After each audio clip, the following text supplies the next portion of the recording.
Bismillahirrahmanirrahim. Assalamualaikum warahmatullahi wabarakatuh.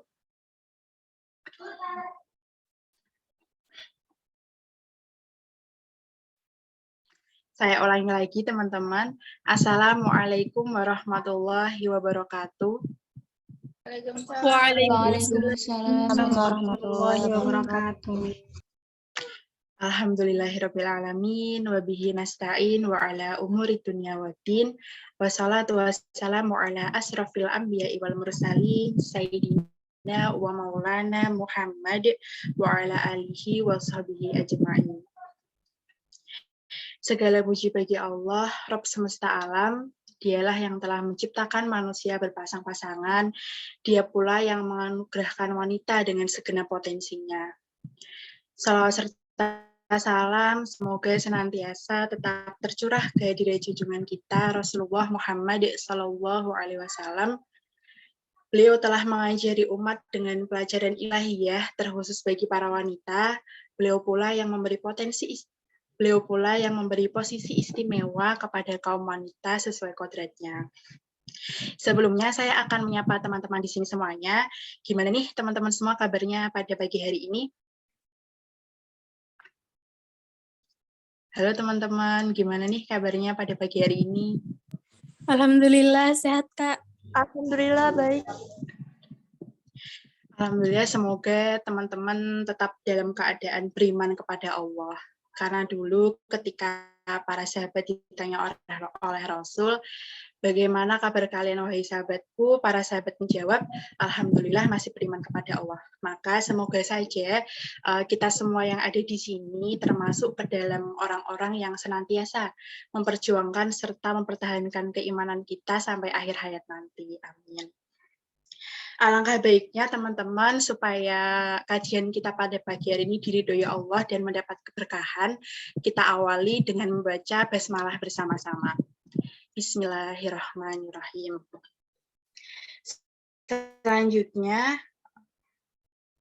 Selanjutnya saya akan membacakan susunan acara pada pagi hari ini. Yang pertama ada pembukaan sebagaimana yang telah berlangsung. Kemudian yang kedua ada pembacaan ayat suci Al-Quran. Yang ketiga, kemudian selanjutnya ada penyampaian materi oleh pembina FSA. Kemudian ada sesi tanya jawab. Yang terakhir ada pendokumentasian. Menginjak acara kedua yaitu pembacaan ayat suci Al-Quran yang akan dilantunkan oleh saudari Mariama. Kepadanya dipersilahkan.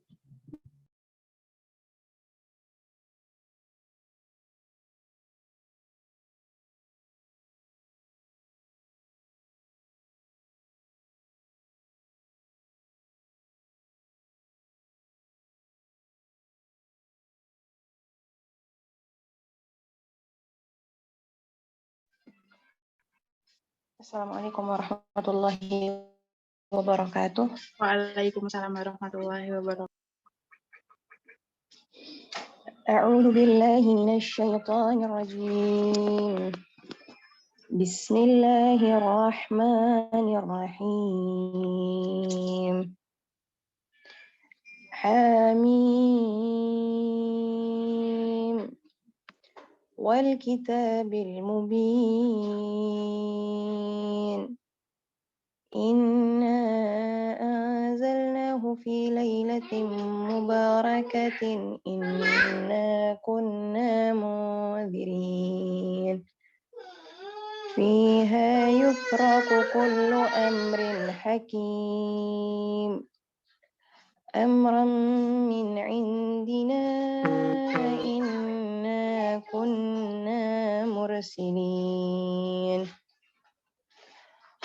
رحمة من ربك إنه هو السميع العليم رب السماوات والأرض وما بينهما إن كنتم موقنين لا إله إلا هو يحيي ويميت ربكم ورب آبائكم الأولين صدق الله العظيم السلام عليكم ورحمة الله وبركاته.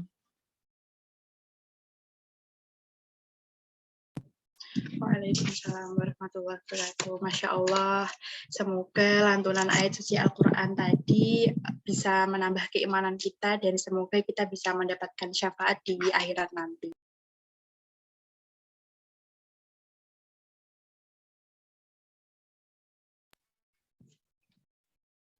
Menginjak acara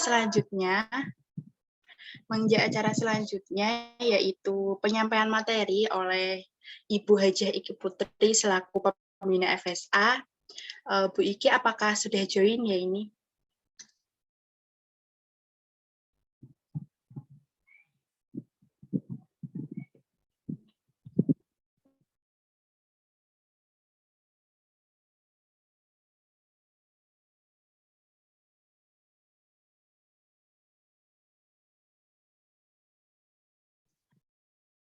Sebelum penyampaian materi dimulai, saya akan membacakan terlebih dahulu CV beliau. Mungkin untuk teman-teman panitia bisa bantuannya untuk share screen.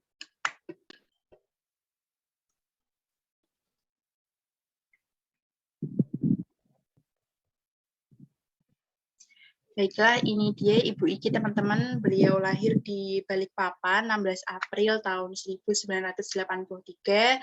Alamatnya, domisilinya sekarang di Jalan Taman Belimbing nomor 20 Kota Semarang. Untuk riwayat pendidikannya, SD, SMA ada di Balikpapan, kemudian D3 Public Relation Undip tahun 2001 sampai 2005, S1 Ilmu Komunikasi FISIP Undip tahun 2005 sampai 2011, S2 Kebijakan Media Mekom Undip tahun 2014 sampai 2017. Kemudian aktivitas beliau dosen luar Prodi Ilmu Komunikasi FIK Udinus, dosen tetap Prodi Ilmu Komunikasi FBIK Unisula, lisensit promotor, waduh ini bacanya gimana nih, saya kurang fasih, mohon maaf. Kemudian ada handwriting analyst practitioner. Oke, Masya Allah ya teman-teman, pembina kita luar biasa sekali. Kalau gitu langsung kita sapa saja. Assalamualaikum Bu Iki. Waalaikumsalam warahmatullahi wabarakatuh. Bagaimana kabarnya Bu Iki? Ya Allah, saya masih belum mengganti background ya. Maaf. Alhamdulillah. Baik-baik. Semoga sehat selalu Bu Iki. Amin. Sebentar ya, saya ganti dulu.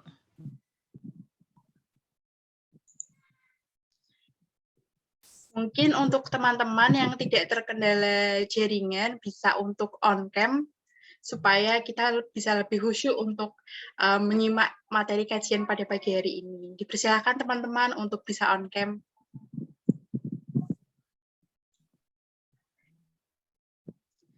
Baik Bu Iki, ini kami sudah antusias sekali nih Bu Iki mau mendengarkan materi yang akan disampaikan gitu.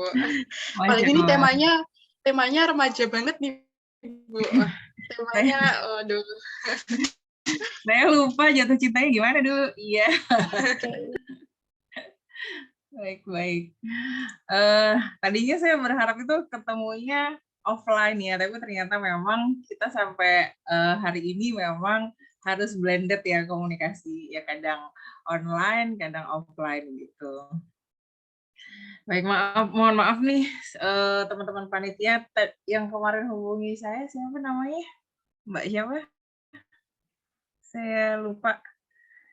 Yang dari panitia yang menghubungi saya sampai agenda itu cukup padat ya, sampai tadi malam sampai rumah itu jam 11 kayaknya. Jadi saya belum sempat ngasih materi, terus kemudian baru ngasih CV baru tadi pagi. Mudah-mudahan tidak mengurangi makna dan pertemuan kita pada hari ini. Berarti ini saya langsung kenalan ngobrol-ngobrol ya. Ini saya berapa menit? Ini suara saya masuk? Masuk, Ibu. Alhamdulillah Masuk jelas. ya? Jelas ya? Mungkin nanti besok. Untuk waktunya kami berikan kurang lebih 45 menit ya, Bu, untuk menyampaikan materi. Kemudian Zoom-nya bisa lebih dari 40 menit ya? Insya Allah, Bu. Oke. Baik. Ini saya coba share screen, apakah terlihat? Sudah terlihat, Bu Iki. Sudah ya.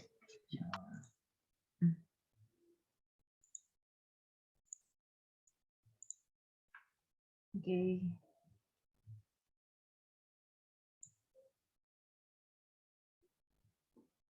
Bismillahirrahmanirrahim. Assalamualaikum warahmatullahi wabarakatuh. Waalaikumsalam warahmatullahi wabarakatuh. Berbahagia sekali saya pada pagi hari ini bisa bertemu teman-teman yang udah bilang sama Mbak Celia, juga yang lain, ketemuan, ayo gitu. Biar saya berjiwa muda. Kemudian tiba-tiba dapat materinya saat jatuh cinta harus bagaimana ceritanya. Sudah berapa berapa puluh tahun yang lalu gitu. Mudah-mudahan masih ingat dan kemudian masih sama rasanya ya. Kayaknya sama ya dari zaman Rasulullah sampai sekarang gitu. Bismillahirrahmanirrahim. Rabbi shrah li sadri wa yassir li amri wahlul 'uqdatam min lisani yafqahu qawli. Senang sekali ada nama-nama baru di layar saya gitu. Karena kan biasanya ini ya, mahasiswa ilmu komunikasi gitu. Namanya sama semua gitu dari hari Senin sampai hari Jumat gitu. Ini ada nama-nama baru, berarti kita bisa saya menambah saudara gitu ya dari berbagai macam fakultas yang ada di Unisula. Begitu. Baik, tadi mungkin sekilas tentang saya sudah dijelaskan Mbak Cindy melalui CV yang saya berikan ya. Jadi saya bukan orang Semarang gitu, jadi lahirnya di sana gitu, lain pulau. Tapi kita memang diciptakan bersuku-suku, berbangsa-bangsa agar saling mengenal satu sama lain. Insya Allah saya juga menambah ilmu dari interaksi bersama teman-teman dan teman-teman insya Allah juga ada yang dapatkan dari saya. Nah, jadi ada kebaikan yang teman-teman dapatkan, dan itu jika ayat-ayat Allah dan sesuai dengan sunnah ya, Al-Quran dan sunnah. Jangan kalau ada burukan dari saya itu murni karena kekurangan saya, jadi silahkan untuk diabaikan gitu. Maaf, ini itu masih memahami laptopnya. Maaf, sebentar. Ya. Udah terlihat ya, saat cinta harus bagaimana. Teman-teman di sini usianya berapa? 20? Mungkin sekitar 19 sampai 21, Bu. 22. 19. Oke, baik. Yang paling muda sebutkan namanya. Yang baru paling muda di antara mungkin semester paling baru ya, semester berapa? 1, 2, berarti selesai semester 2 ya, mau masuk semester 3. Ada siapa yang semester 2 mau masuk semester 3? Saya sendiri, Bu. Oh iya, Cindy. Iya, betul, Bu. Selain MC. Cindy dari fakultas mana? Saya Ilkom, Bu. Emang ada di mata kuliah saya enggak? Ada. Saya tiba-tiba malu. Aduh, Mata kuliah apa sini? gimana Ibu? Mata kuliah apa? Yang sama Bu Iki ada komunikasi massa, komunikasi organisasi, dasar penyiaran. Baik-baik. Itu bagus kan nilainya? Saya jadi Alhamdulillah. insecure. Baik-baik. Cindy siapa panjangnya namanya? Kusumawati, Ibu. Cindy Kusumawati. Oh iya. Oke. Ya mudah-mudahan apa ya semakin apa sih bahasanya anak sekarang semakin bestie, semakin bestie kita ketemu di mana-mana ya. Amin. Alhamdulillah. Cindy pernah jatuh cinta? Aduh. Sepertinya karena saya normal, jadi pernah, Bu. Jawabannya bagus gitu. Karena memang normal gitu. Jadi memang ini saya mau nanya yang luar fakultas lain kali ya. Udah pada keringetan belum? Saya mau nanya gimana momen jatuh cintanya. Gitu ya. Jadi harusnya memang di usia berapa tuh? Usia remaja ya, SMP ya. SMP itu kan udah mulai suka sama lawan jenis. Mungkin anak-anak sekarang itu mulai karena situasi yang berbeda ya. Kalau zaman saya mungkin baru SMP, tapi anak-anak sekarang itu udah SD itu udah suka gitu sama lawan jenis gitu. Nah ini mungkin yang harus dikelola gitu, bagaimana suka-suka itu bagaimana. Jawaban Cindy bagus tadi, karena normal gitu. Jadi memang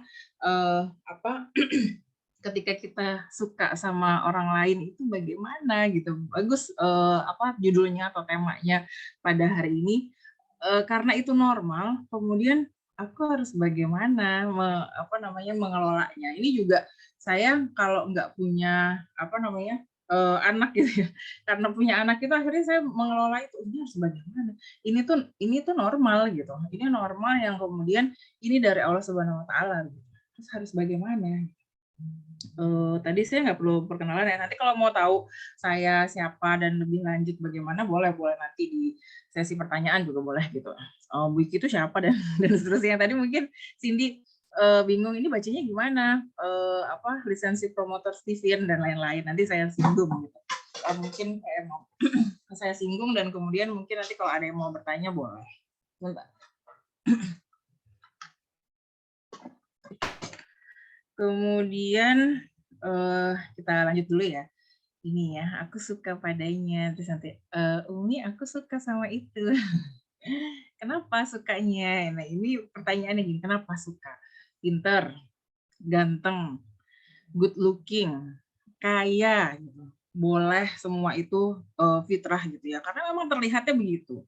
Pinter gitu. Ada orang yang memang terkesima karena pinter apa? Pinter berargumentasi mungkin, pinter menyelesaikan masalah mungkin, pinter apa macam-macam gitu ya, pinter menyelesaikan urusan-urusannya gitu. Mungkin kreatif, pinternya itu mungkin kreatif gitu.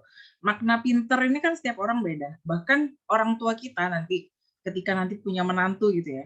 Menantuku si Kiki pinter gitu. Pinternya orang tua beda loh yang dimaksud gitu. Bukan dalam angka-angka di rapot atau di ijazah, bukan banget gitu. Pinter itu mengerti, kalau orang Jawa nih ya, pinter mengerti apa mau orang tua tanpa harus ngomong. Ini tanpa harus ngomong gitu mungkin ya. Tanpa harus ngomong, harus gimana dong memahami situasi mungkin ya, lebih kepada hal-hal seperti itu. Gitu. Pintar karena pintarnya boleh, karena gantengnya boleh, karena good looking boleh, karena kaya iya juga boleh, karena memang begitu ya, nikahilah perempuan itu mungkin karena keturunannya, karena hartanya itu diperbolehkan gitu, karena kecantikannya boleh gitu. Cuman yang lebih utama dari itu semua karena solehah gitu ya. Kan udah jelas ya hadisnya, teman-teman populer mendengar hal itu gitu. Ini karena solih gitu, karena kita suka sama orang itu karena solih, ya itu juga boleh gitu. Termasuk diantaranya dulu dasar saya menikah itu ta'aruf ya. Saya bilang sama pembimbing saya gitu, saya ikhwannya maunya yang dirinya dia dan keluarganya itu bersih dari segala bentuk kemusyrikan. Jadi saya nggak mau kalau hamil disuruh bawa gunting, suruh bawa ini, bawa itu gitu agar kamu dilindungi. Saya nggak mau yang seperti itu dan hal-hal lainnya. Jadi akidah itu harus clear dulu di awal. Nah itu zaman saya ya gitu. Nah itu dulu sebagai dasarnya hal-hal lainnya itu mengikuti gitu.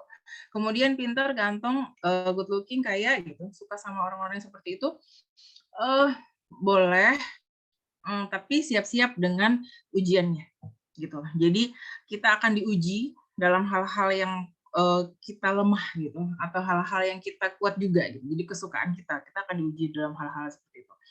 Jadi teman saya itu dulu mau ta'aruf gitu ya, dikasih data akhwat ini nggak mau, ini segala macam. Karena dikasih yang ini, oh dia mau dan dia bangga banget gitu. Atau enggak Ki, aku sekarang di KUA tahu, saya bilang, mau kamu tahu nggak aku menikah dengan siapa, tahu gitu saya bilang. Ya memang ini akhwat, dia dapat akhwat yang good looking gitu. Tapi teman-teman perlu tahu, ganteng, good looking, kaya, pinter, semua itu pemberian Allah. Dan Allah mudah untuk mengambilnya. Kemudian ini udah berapa tahun ya, berarti mungkin 10, 11, 12, mungkin 12 tahun ya. Istrinya baru meninggal tahun lalu. Gitu. Jadi semuanya kayaknya sempurna banget gitu ya hidup. Mulai dari dapat istri yang mungkin di rata-rata kami dulu tuh dia yang mungkin paling terlihat cantik mungkin ya dia gitu. Mungkin kalau versi Ahmad beda lagi gitu. Seperti itu dan mampu berpenghasilan sendiri, artinya punya karir yang bagus dan mampu mandiri, bisa beli rumah, mobil dan seperti itu. Seolah sempurna banget gitu. Nah, ini yang mungkin nanti frame berpikirnya gitu ya, harus kita benahi begitu. Dan itu mudah bagi Allah mengambilnya. Dia melahirkan, kemudian habis melahirkan langsung masuk ruang NICU, kemudian katanya paru-parunya bocor gitu. Paru-parunya bocor dan segala macamnya, nggak tahu dalam hitungan setahun saya yang jenguk itu, waktu itu minta tolong gitu, saya udah di ICU gitu ya, bantuin dia macam-macam. Nah, itu mudah bagi Allah. Jadi kalau misalkan dasarnya mau itu gitu, itu akan diuji dengan kalau yang pengen yang cantik, ntar gampang diambil berapa tahun menikmatinya bisa diambil oleh Allah. Kemudian ini kalau tahu diem aja. Maksudnya itu banyak di sekitar kita. Jadi dasarnya itu adalah kita yang tahu sendiri. Mungkin teman kita nggak tahu, mungkin orang tua kita nggak tahu. Dasarnya ini, niatnya kita ini akan terlihat gitu. Nah, jadi aku suka padanya, terus gimana? Karena apanya itu boleh fitrah gitu ya, fitrah dari Allah Subhanahu wa taala. Dan segala sesuatu kami ciptakan berpasang-pasangan supaya kamu mengingat kebesaran Allah. Ini teman-teman juga udah cukup populer ya. Ini saya stressing berpasang-pasangan. Sehingga ketika teman-teman itu menyukai lawan jenis, itu normal. Jadi yang nggak normal adalah yang perlu diwaspadai ketika menyukai sesama. Sekarang ini kan benar-benar ini ya, luar biasa ya penyakit sosial, menyukai sesama. Beberapa teman saya yang menggarap remaja masjid di Semarang Barat itu, jelas-jelas ketemu itu, dia suka sama sesama, perempuan, suka sama sesama. Dia bilang, kalau laki-laki sekarang rel aja sih katanya gitu. Logika ini kesalahan berpikir ya, logical fallacy, kesalahan berpikir. Logika aja sih kalau laki-laki sekarang jumlahnya berapa, perempuan jumlahnya berapa gitu. Daripada kita jadi pelakor, mending kita menyukai sesama aja. Penyakit sosial menular gitu, dan ini berbahaya. Jadi ketika kita menyukai kita termasuk yang hetero, ini kita udah sesuai dengan fitrahnya, udah di koridor yang benar gitu. Tinggal bagaimana seharusnya gitu. Bagus ini temanya. Jadi bagaimana seharusnya, bagaimana selanjutnya gitu, bagaimana selanjutnya setelah kita berada di fitrah yang benar gitu. Segala sesuatu itu kami ciptakan berpasang-pasangan, hetero, laki, perempuan, apa panas, dingin, hitam, putih, dan segala sesuatunya gitu. Nah, lantas selanjutnya apa? Di ayat ini udah jelas, supaya kamu mengingat kebesaran Allah. Jadi setelah kita mengalami fitrah itu, sebenarnya panduannya di ayat ini gitu. Mengingat zikrullah, mengingat Allah. Jadi pas ketika lihat orang, Masya Allah, tundukkan pandangan gitu ya. Sebutkan, ingat kebesaran Allah. Selain dari hal ini ya, kita tahu bahwa ada penyakit ain. Penyakit ain yang ditimbulkan karena apa? Karena setan itu masuk dalam pandangan kita. Jadi kita memandang orang lain gitu, yang kemudian apa tuh? Mungkin ganteng, mungkin indah, mungkin apa gitu. Tapi kita tuh terkesima. Jadi dalam pandangan itu tuh benar-benar yang tajam mungkin. Jadi dalam pandangan itu ya. Jadi pandangan itu adalah salah satu dari panah-panah setan. Itu bisa karena benci banget, bisa karena suka banget gitu. Tapi kita tidak menyebutkan Allah di situ. Kita tidak mengingat Allah di situ. Gitu. Jadi ketika momen itu sebutkan gitu. Masya Allah, subhanallah gitu. Jadi kita itu berada dalam naungan Allah, dalam pandangan itu. Teman-teman tahu penyakit ain? Mungkin ada yang tahu? Bersuara dong, biar saya nggak ngomong sendiri. Ada yang pernah dengar penyakit ain? Pernah, Bu. Pernah.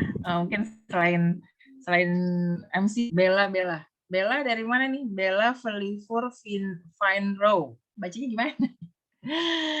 Aisyah Nur Fauziah, salah, maaf. Aisyah Nur Fauziah.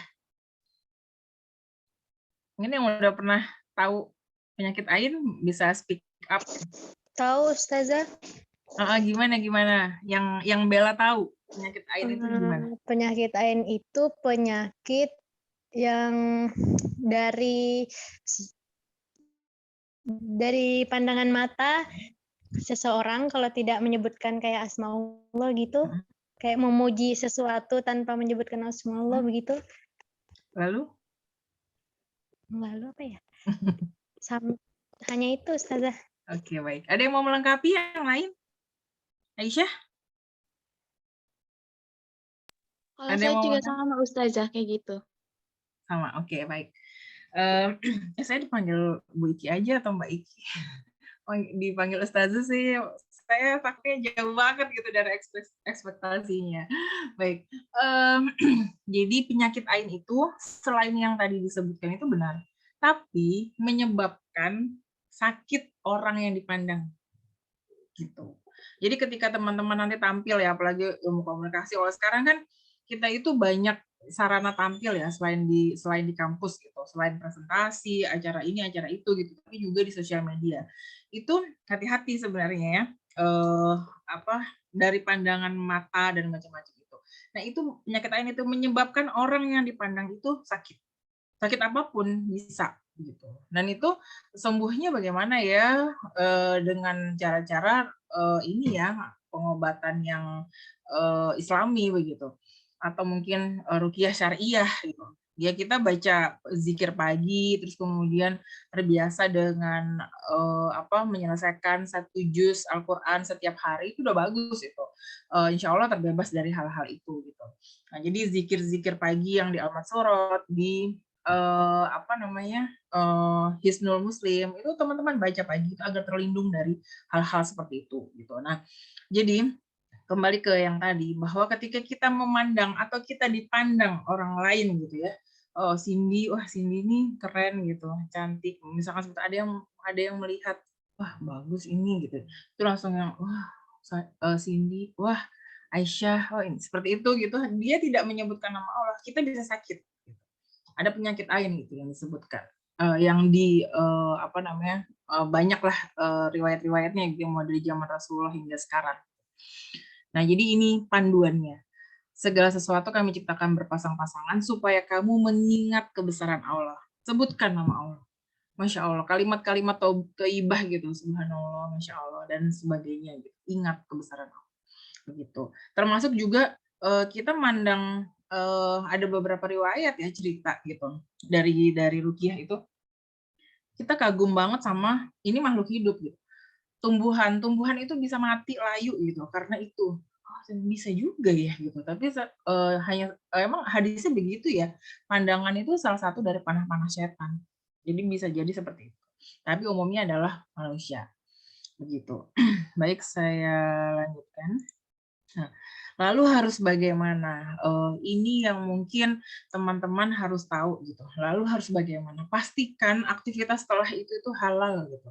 Terus halal itu gimana? Langsung lanjut ke jenjang pernikahan atau bagaimana gitu? Tidak melakukan pelanggaran syariat, tetap dalam naungan Allah Subhanahu wa Ta'ala. Pastikan itu gitu ya. Aktivitas-aktivitas setelah. Nah, ini nanti teman-teman bisa bisa konversikan dengan berbagai macam aktivitas lainnya. Highlight yang ingin saya sampaikan yang pertama apa? Yang pertama itu konsekuensi dari jatuh cinta itu apa? Menikah, gitu. Sudah siap bekalnya. Saya jadi teringat siapa? Putranya Ustadz Yusuf Mansur. Kok Yusuf Mansur? Sebenarnya Arifin Ilham ya. Alvin Faiz gitu yang waktu itu menikah muda gitu, jatuh cinta udah nikah aja daripada itu kan pada saat usia gitu gejolak emosional, kebutuhan biologis itu pengen disalurkan, udah menikah aja. Apakah langsung selinier itu? Nah, teman-teman kan juga tahu kapan menikah itu menjadi haram, kapan menikah itu menjadi wajib, kapan menikah itu menjadi sunnah gitu. Nah, itu teman-teman harus iya, itu sebenarnya tentang akhwat ya, itu tuh ada panduan sih, panduan ini ya, kepribadian akhwat muslimah itu seperti apa, itu dalam udah dibukukan oleh beberapa ustadz itu dalam 4 seri buku keakhwatan judulnya. Ya, kenapa saya pakai blur jadi kelihatan begini, jadi blur ya. Ini keakhwatan. Ini saya ada 4. Nanti saya kasih, ini yang masih segelan, ada seri pertama. Silahkan nanti panitia boleh saya bagikan 1 door prize untuk teman-teman gitu. Tapi ngambilnya di kampus ya. Nanti Senin saya ke kampus kalau mau diambil ke ruangan saya. Boleh gitu. Nah, itu ada beberapa seri gitu. Jadi ada 4 seri. Nah, ini masih akan panjang. Kalau mau kajian dalam FSA ini, ada bedah buku 4 seri nih. 4 seri ini luar biasa gitu ya. Bagaimana kepribadian akhwat muslimah seharusnya di situ. Nah, balik ke poin ini, konsekuensi jatuh cinta itu apa? Menikah. Apakah sudah siap bekalnya? Apakah yang tadi saya ceritakan?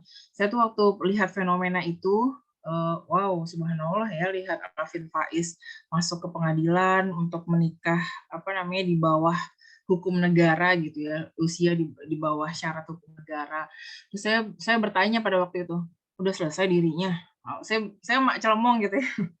Mak celomong langsung jalan aja gitu pas nonton TV gitu. Udah selesai itu tentang dirinya. Nah, ini jadi untuk lanjut ke jenjang pernikahan itu, apakah sudah siap bekalnya? Saya bertanya seperti itu ya, pada diri saya sendiri juga dulu. Tentang diri. Apakah kita udah selesai tentang diri kita sendiri? Memahami diri kita sendiri, apa yang kita suka, apa kelemahan kita, apa kelemahan atau kekurangan sama ya? Kekurangan kita, bagaimana kita mengelola kekurangan kita, bagaimana kita menguasai diri kita sendiri, apakah udah? Sudah. Jangan-jangan gini. Jadi ada juga ya waktu itu yang ngaji ke saya gitu. Terus kemudian menikah muda lah biasa. Udah daripada suka-suka, daripada pacaran segala macam, yang mending menikah aja. Kemudian setelah menikah, biasa konsekuensinya adalah punya anak. Gitu. Ada juga yang menikah muda, waktu itu adik kelas, dia bertanya tuh, datang ke rumah saya gitu, dan bertanya, Mbak, gimana kalau menunda punya anak? Nah, ini yang salah cara berpikirnya. Konsekuensi dari menikah itu ya punya anak, gitu, seperti itu gitu. Jadi kalau misalkan ditunda, bahaya nanti. Pas sudah mulai ditunda, nggak taunya nanti apa? Susah diberi keturunan oleh Allah. Itu Allah semua yang ngasih. Gitu. Nah, macam-macam ya. Balik ke tentang diri. Apakah sudah selesai? Tentang diri. Nah, pas dia udah punya anak, dia dia curhat gitu, "Mbak, aku tuh nggak punya me time, suamiku tuh masih sibuk dengan segala macam." Ini diri belum selesai gitu, karena diri belum selesai, belum memahami dirinya sendiri. Me time zaman saya nggak tahu me time saya yang mana. Anak saya umur 10 bulan, suami saya ditugaskan di Padang, jadi saya hanya berdua sama anak saya sampai anak saya usia kelas 2 apa kelas 2 ya, kelas 2 SD gitu. Saya menyelesaikan S2 itu ya cuma berdua sama anak saya. Jadi pagi-pagi saya nitipin anak saya ke apa namanya, tempat penitipan gitu dengan drama ya. Dengan drama, dengan membawa bekal dan segala macam gitu. Habis itu berangkat kuliah, selesai kuliah jemput lagi gitu-gitu dan melalui semuanya sendiri. Nah, kembali yang tadi tentang diri. Sudah selesai belum memahami diri sendiri? Masih butuh me time, masih butuh jalan-jalan. Kalau beberapa yang saya terpapar informasi tentang kasusnya perceraiannya Alvin Faiz itu kan Alvin Faiz masih seneng main game ya. Di saat istrinya sakit atau anaknya sakit atau butuh perhatian itu dia masih sibuk main game gitu. Mudah-mudahan saya salah. Saya cuma pengen ngambil hikmah aja gitu ya. Ini berarti ada diri yang belum selesai. Ketika menikah itu ada hak dan tanggung jawab, ada hak dan kewajiban dari masing-masing, dari suami dan istri. Nah, ini yang teman-teman harus tahu. Apakah udah siap masuk jenjang selanjutnya? Nah, suka itu adalah aktivitas otak kanan. Nah, sedangkan menikah itu adalah aktivitas otak kiri. Logika dan macam-macam gitu. Nah, jadi ini harus seimbang, kita dikasih otak dua-duanya ada. Makanya harus dikendalikan sukanya dan lainnya gitu ya. Nah, ini tentang diri udah selesai belum? Nah, saya kalau tadi Cindy tanya, ini gimana bacanya ya lisensi promotor Steven gitu. Jadi saya itu jujur aja, saya tuh pas ke S2 justru malah mencari diri saya sendiri. Saya mencari bakat alami saya itu di mana. Gitu, bakat alami yang Allah kasih. Saya males kalau tes kepribadian yang pakai pencil and paper. Tuh, saya mencari pribadi nih, bukan mencari IQ. Mungkin kalau IQ cocok pakai itu gitu. Tes IQ dan lain-lain gitu. Saya cari tentang diri saya sendiri. Oh, saya ketemunya Steven. Jadi Steven itu adalah satu lembaga, juga satu ilmu yang kemudian itu hasil penelitian ya, dan itu udah teruji reliabilitasnya dan validitasnya gitu. Di Malaysia dipatenkan. Nah, itu untuk melihat bakat genetik. Nah, bakat genetik itu dilihat dari apa? Bakat genetik setiap orang dari dominasi belahan otak yang digunakan. Nah, saya itu dominasinya adalah otak kanan bawah di sistem limbik gitu. Nah, itu emosional. Jadi emosional dan harusnya adalah bakat saya itu disalurkan ke hal-hal yang begini, yang terkait sama persuasi. Jadi memperbanyak polesan pada hal-hal emosi begitu. Terus kemudian jadi dosen itu dalam hal yang berhubungan dengan mahasiswa, terus kemudian berbicara, mempersuasi orang dan seterusnya begitu. Nah, beda sama otak kiri. Mungkin kalau otak kiri, dosen yang otak kiri gitu, dia itu fokus pada penelitiannya dia, terus hal-hal organisatoris dan segala macamnya gitu. Nah, ini kemudian akhirnya saya melihat, oh, bakat saya di sini, oh, saya begini dan seterusnya gitu. Nah, ini tentang diri. Termasuk di antaranya itu kelebihan saya, jadi bakatnya di situ, juga kekurangannya. Jadi emosional itu termasuk. Jadi emosional maksudnya mudah terusik emosinya. Jadi kalau orang-orang seperti saya gitu yang kalau Steven itu kan singkatannya dari sensing, thinking, feeling, intuiting dan insting. Terus kemudian saya di bagian feeling. Jadi feeling kalau saya mau membaguskan feeling saya, membaguskan feeling itu seharusnya orang feeling itu mendapatkan petunjuk-petunjuk feelingnya itu kuat kalau hubungan sama Allahnya kuat. Jadi saya harus memperbanyak zikir dan segala macamnya gitu. Ketika keputusan-keputusan hidup itu diputuskan lewat ada beberapa gitu nanti akan merasakan gitu. Oh, saya feelingnya kok ngambil keputusannya ini aja ya. Ternyata itu benar gitu. kok rasanya nggak sreg di sini ya, saya nggak jalannya itu. Nah itu bisa dicapai kalau makomnya sih agak naik gitu. Iman tuh kan naik turun ya. Jadi kalau pas turun tuh feelingnya hilang gitu. Kalau pas iman turun udah seperti itu. Gitu. Nah, termasuk diantaranya kelemahan, kembali ke tentang diri tadi ya di poin ini. Saya bisa pakai annotate nggak ya? Sebentar. Bisa ya pakai annotate ya. Biar jelas saya lagi berbicara yang mana. Saya sampai di sini ya tentang diri ini. Nah, di tentang diri ini. Termasuk juga kekurangan saya adalah emosional begitu. Jadi mudah marah, mudah nangis, mudah tertawa itu emosi gitu. Gampang terusik gitu. Nah, ini yang kemudian bagaimana mengendalikannya gitu. Ketika saya mudah ada situasi ini marah, ada situasi itu terusik gitu ya. Saya harus segera mencari jawaban-jawaban, berbagai macam jawaban gitu. Kenapa sih kayak gini gitu? Saya nyari dulu jawaban. Jadi mengaktifkan otak kirinya biar seimbang. Percaya nggak percaya, ketika saya banyak memperturutkan emosi, walaupun itu bakat ya di otak kanan saya. Saya itu, dan itu otaknya jadi lelah.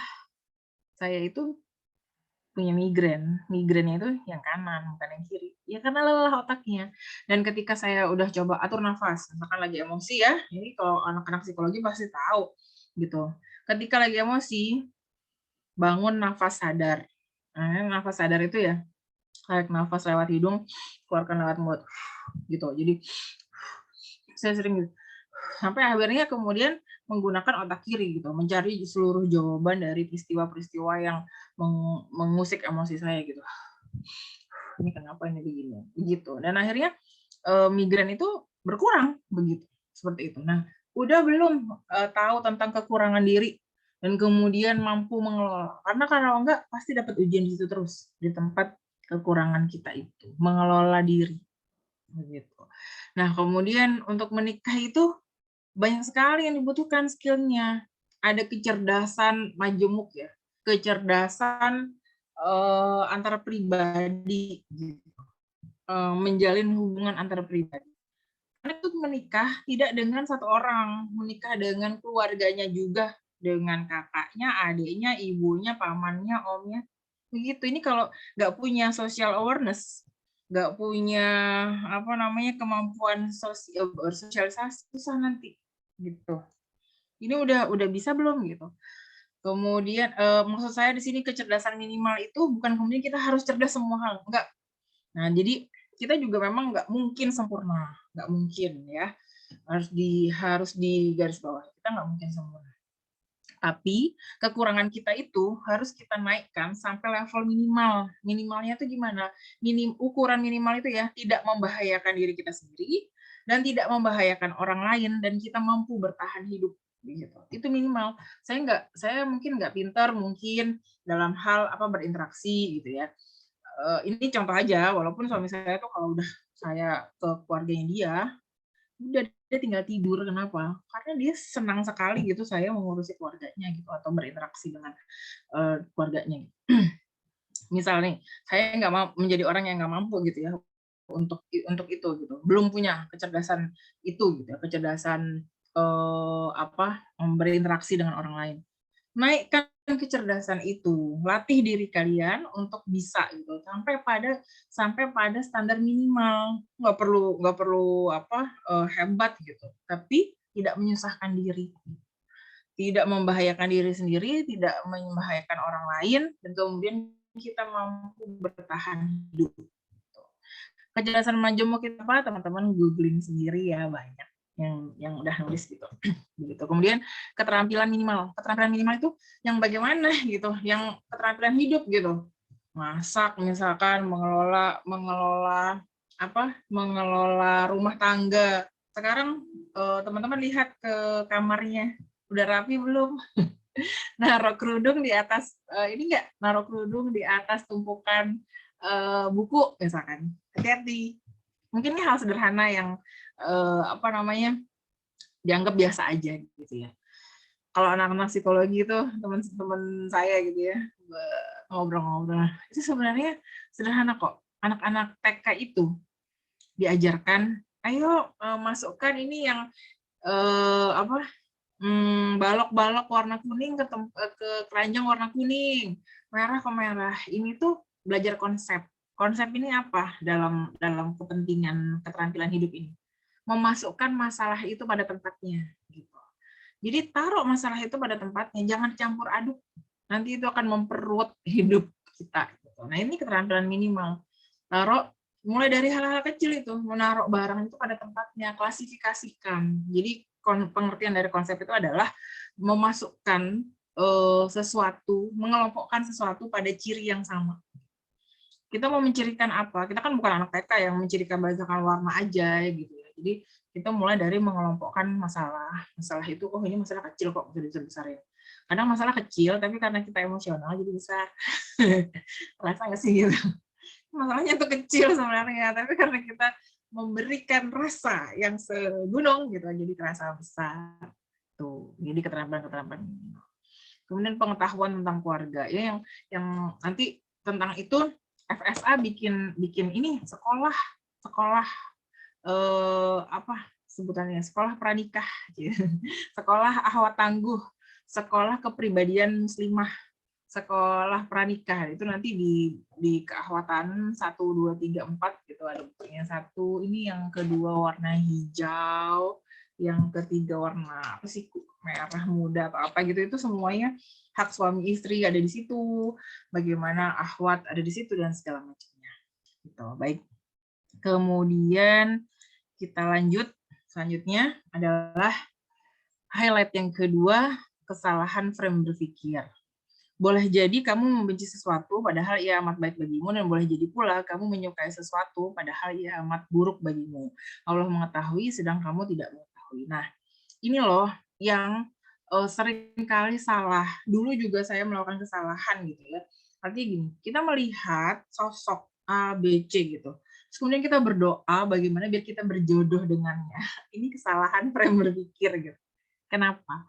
Kita dengan cara berpikir kita atau dengan indera kita hanya mampu menangkap yang lihat atau yang terpapar indera kita, terlihat, terdengar, rasakan gitu. Jadi benar-benar yang hanya itu yang kita lihat dari sosok laki-laki.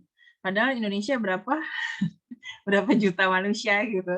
Nah, banyak gitu ya. Dan kemudian begini, kita sibuk dengan pikiran kita. Padahal pengetahuan itu atau mungkin sudut pandang untuk melihat pasangan atau laki-laki atau melihat hal-hal yang kita sukai itu banyak sekali, luas sekali gitu. Kita berdoa, oh biar bisa berjodoh sama si ini.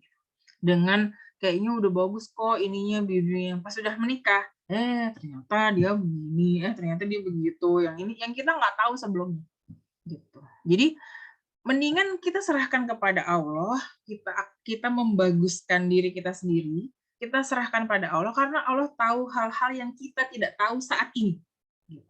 Bisa jadi kita tahunya besok-besok.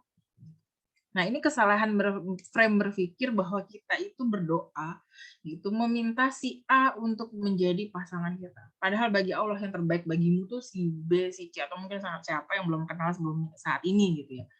Gitu. Ini yang kita itu terbatas pada pengetahuan kita, padahal Allah itu tahu hal-hal yang jauh lebih luas dan itu jauh lebih baik kalau kita menyadari rahasia-rahasia ilahi itu. Nah, ini kesalahan frame berpikir ya. Nah, kemudian ada etika berinteraksi. Gitu. Ini yang berdasarkan Rasulullah ya. Jadi bagaimana Rasulullah, bagaimana di sirah-sirah nabawiyah gitu. Teman-teman udah khatam belum sirah nabawiyah? Udah tahu buku sirah nabawiyah tentang kehidupan Rasulullah? Itu bukunya saya juga khatamnya menjelang pernikahan ya. Lama bacanya. Tapi bagi teman-teman yang suka buku-buku sastra dan segala macamnya itu, ya itu cepat juga gitu. mungkin awalnya susah gitu kalau yang ditulis oleh Syekh Mubarakfuri itu. Tapi ketika teman sudah masuk pada cerita-ceritanya pas berperang, saya bisa menangis membaca ketika perang Uhud gitu ya. Terus kemudian bisa tertawa ketika membaca perang Badar, bagaimana Rasulullah itu bercanda bersama sahabat-sahabat di situ gitu dan segala macamnya. Jadi lihat bagaimana berinteraksi, bagaimana kehidupan Rasulullah itu dari sirah nabawiyah gitu. Sandarannya begitu. Nah, ada etika berinteraksi.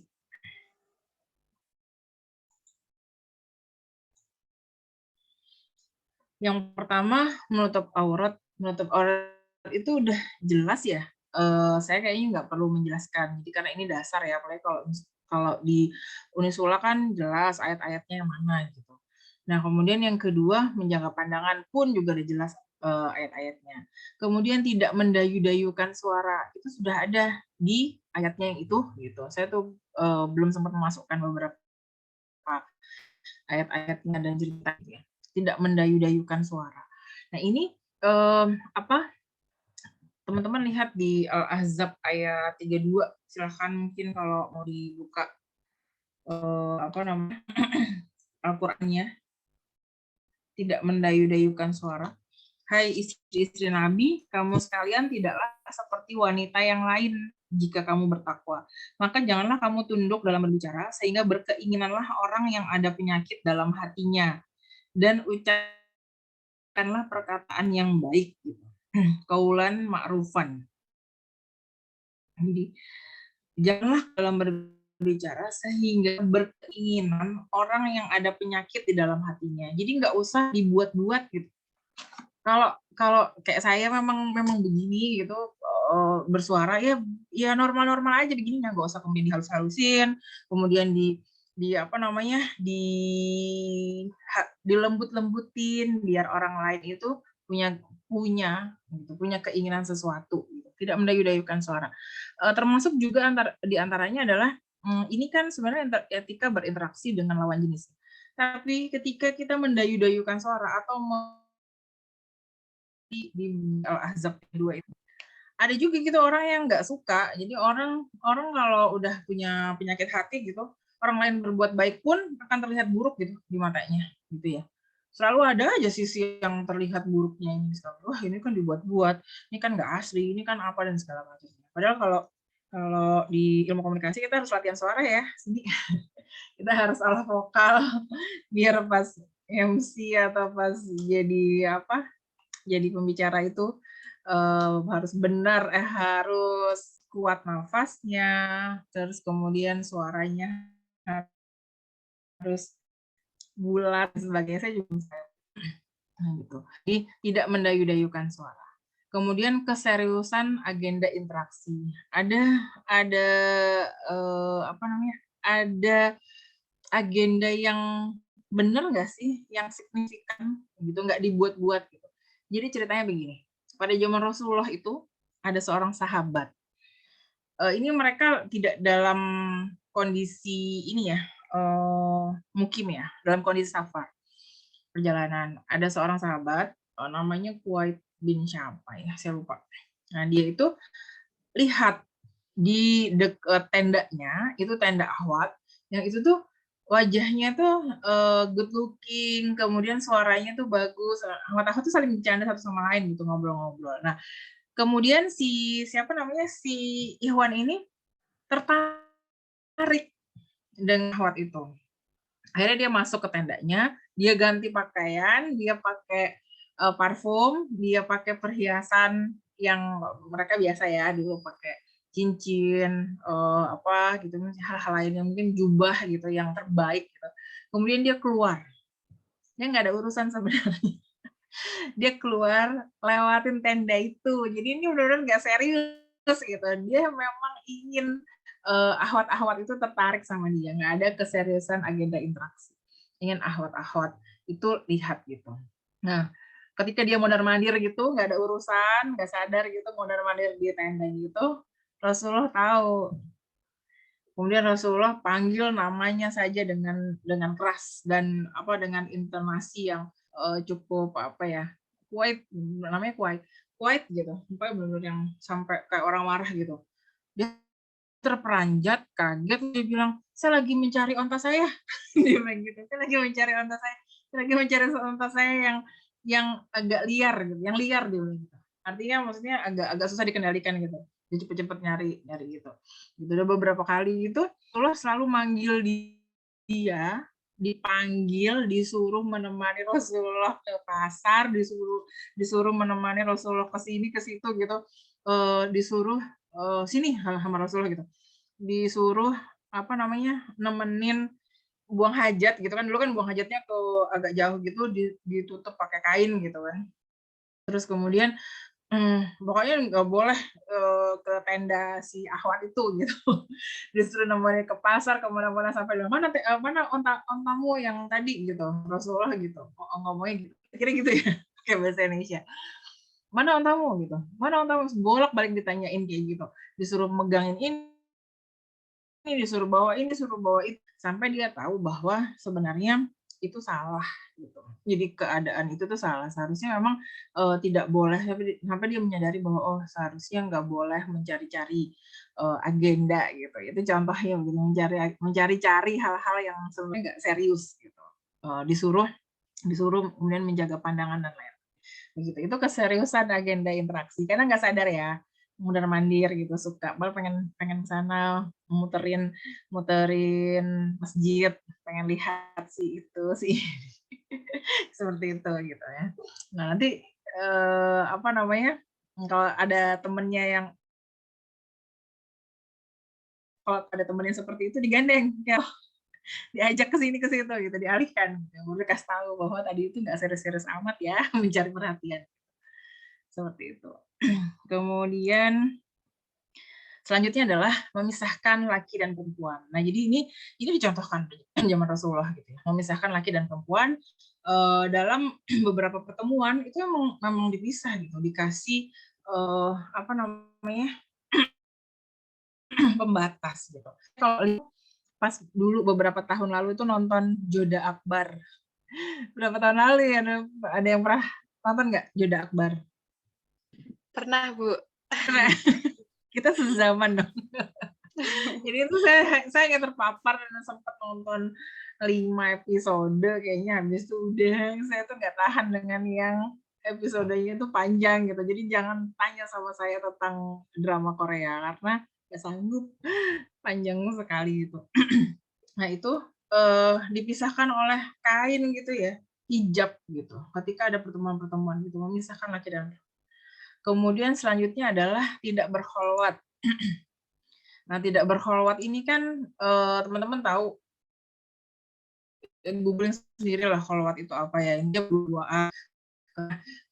Ini juga ada, ada kisahnya gitu, tidak berkholwat ini. Jadi, Rasulullah itu pernah, ada yang bertanya, dia itu jalan kemana gitu, dan kemudian tangannya itu dipegang oleh budak, jadi budak perempuan. Jadi kan sebenarnya kalau pasangan, kalau menikah atau budak perempuan itu nggak masalah ya pada zaman itu. Sekarang kan udah nggak ada perbudakan. Nah, terus dibilang itu berkholwat, itu nggak berkholwat gitu. Dan dia dilihat oleh orang banyak bahwa dia akan pergi kemana. Dan pada waktu itu entah dalam kondisi sakit atau seperti apa gitu, dituntun. Jadi Rasulullah itu dituntun. Nah, itu berada dalam kondisi yang, tertentu gitu ya. Ada, jika teman-teman besok-besok menemukan riwayat itu, ada situasi-situasi yang kemudian mengikat gitu. Oh, dia budak. Oh, dia budaknya. Oh, dia budak yang belum dibebaskan. Dia, sakit kondisinya dan seterusnya. Nah, kalau berkholwat itu memang, menyengaja untuk berdua-duaan dan tidak ada orang yang lihat. Jadi kalau misalkan memang ada urusan gitu ya di masjid, ya terpaksa harus berdua atau mungkin di mana harus berdua, ya pilih yang orang lain lihat emang berdua gitu.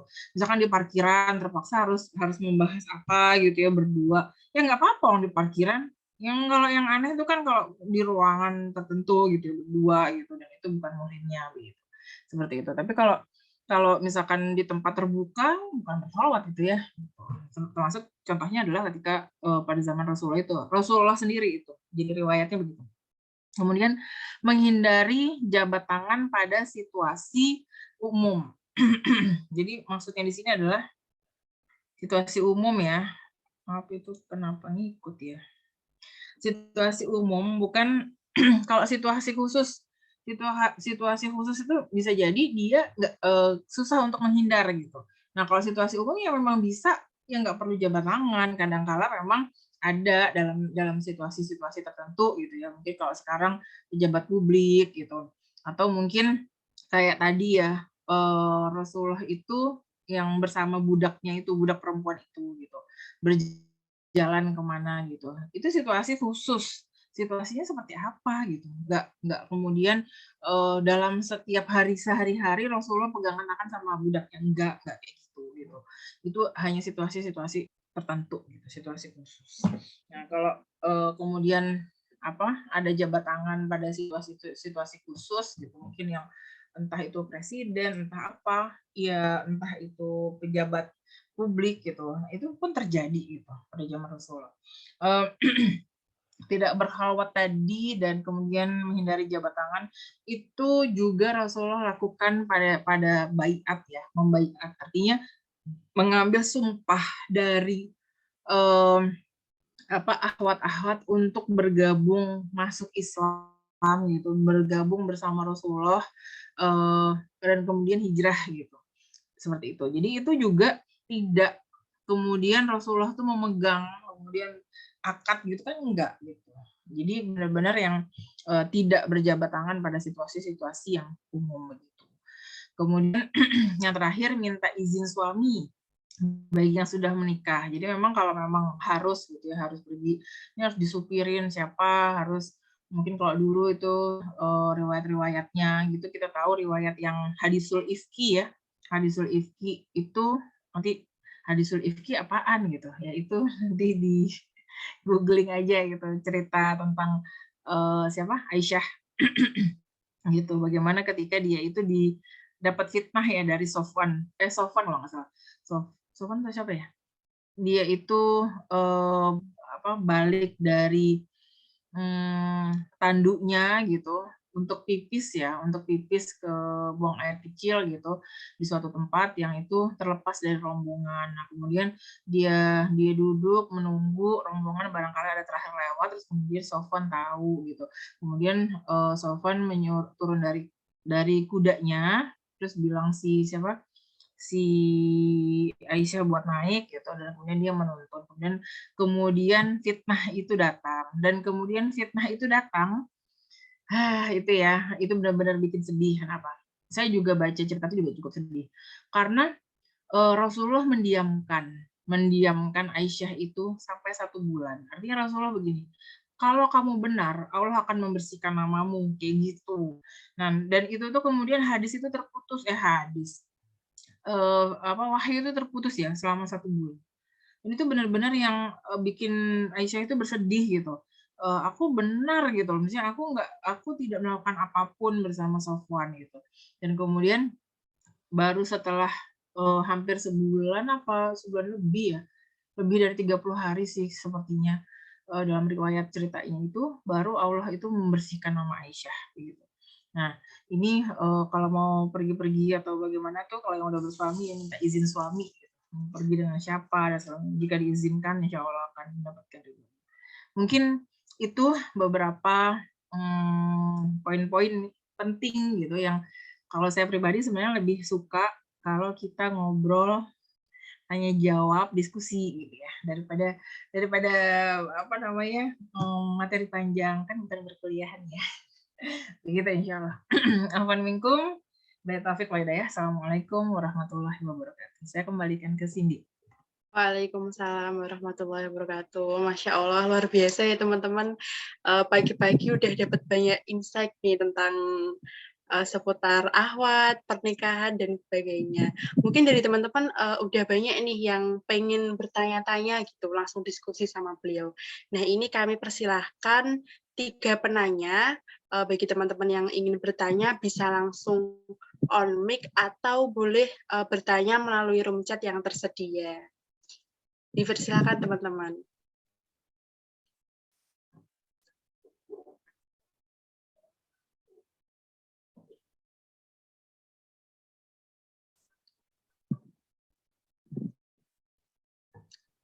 Silahkan teman-teman, barangkali ada yang ingin didiskusikan dengan beliau, bisa langsung raise hand, on mic, atau bisa langsung melalui room chat yang tersedia.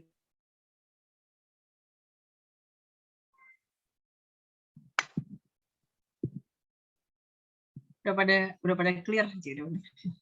Atau malu-malu, boleh japri dong kalau malu-malu. Saya suka sama dia, tapi ya langsung lanjut aja.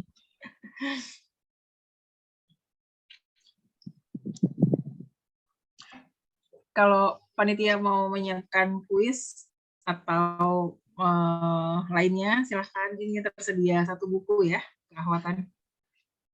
Buku keahwatan untuk satu orang dari teman-teman.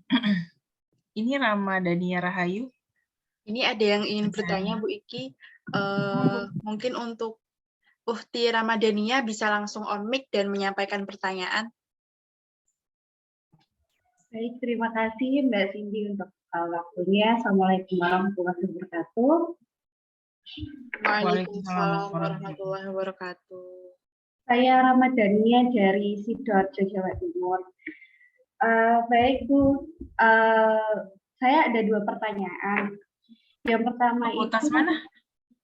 saya sudah lulus kuliah.